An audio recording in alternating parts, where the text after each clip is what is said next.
Hey, what's going on, everybody? We're doing another arena run. This time I'm thinking about mixing it up a little bit, doing a warlock arena run. Cause I really don't give a fuck about playing druid or warrior, so excuse me. I'm just gonna play warlock all the time, every time. I really don't like this card because I don't think there's a lot of great murlocs that you can draft reliably in arena.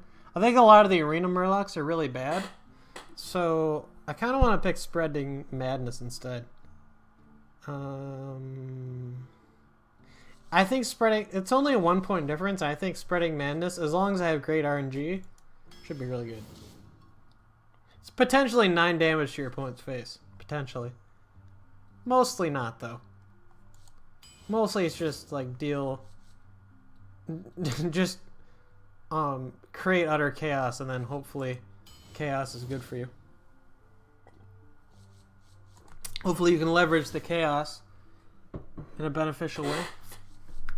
This card doesn't synergize with Spreading Madness, but it's the best card here. Soulfire, pretty dope card. Could be used for lethal. This card sucks, I'm not picking it. But this card sucks more, and this card's really bad. Huh. Oh, I don't know even.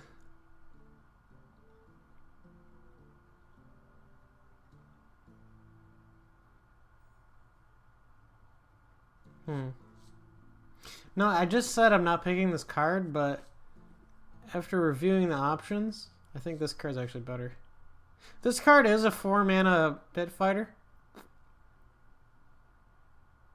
Yeah, no, I'm actually going to pick this card, and here's why. This card continually deals 5 damage to your face, and this card only deals 5 damage once. So this could potentially be 30 damage. This is always 5. And although it is 1 mana more, and that's a big deal, I'm still picking it. Because fuck that unlicensed apothecary. Hate it.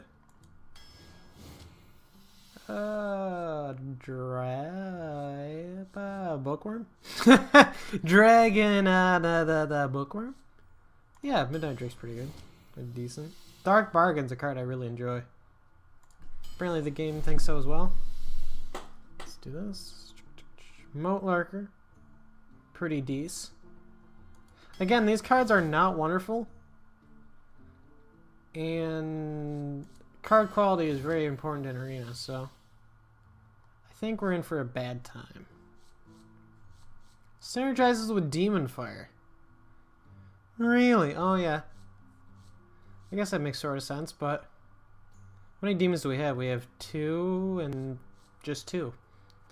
So, I don't know. Corrupted Seer. Well, we could have had a synergy with the Weevil Stinger, but the synergy is so unlikely. I don't feel bad in not getting it. It's a good 2-drop, especially if we're behind.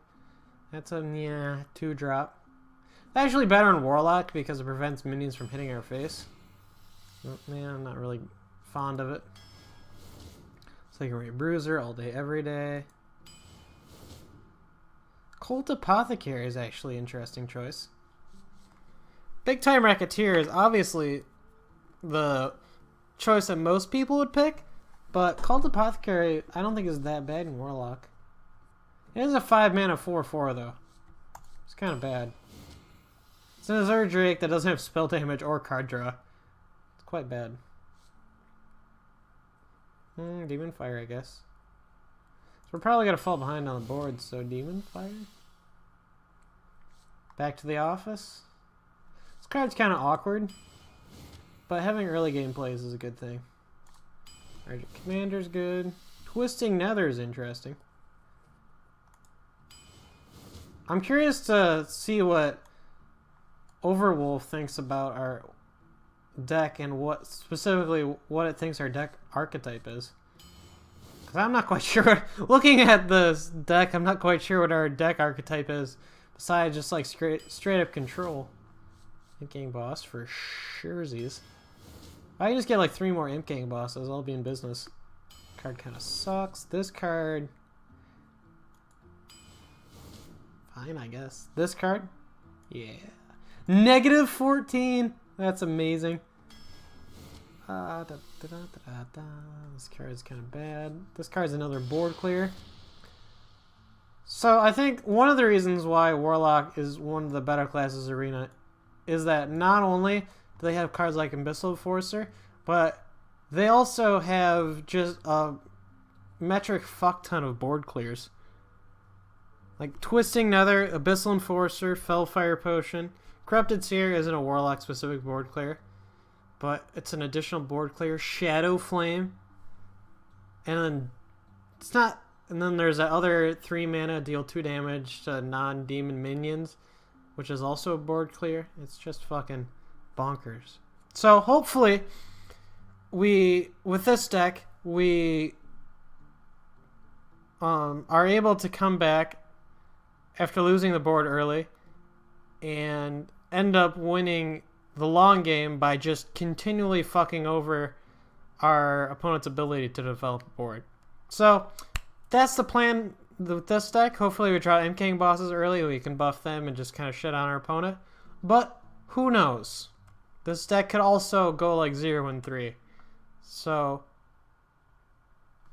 I don't know. We'll have to go and see. I'm trying to think, is there anything worth talking about in this deck? There's actually some really interesting synergy I want to point out with Mad Bomber and M-King Boss. And cards like Midnight Drake and Twilight Drake are really good in Warlock. But other than that, there's nothing really spectacular about this deck.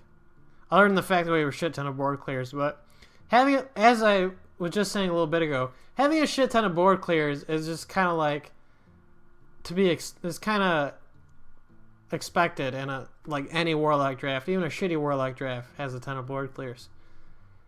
So hopefully with our shit ton of board clears, we can take care of business. Peace.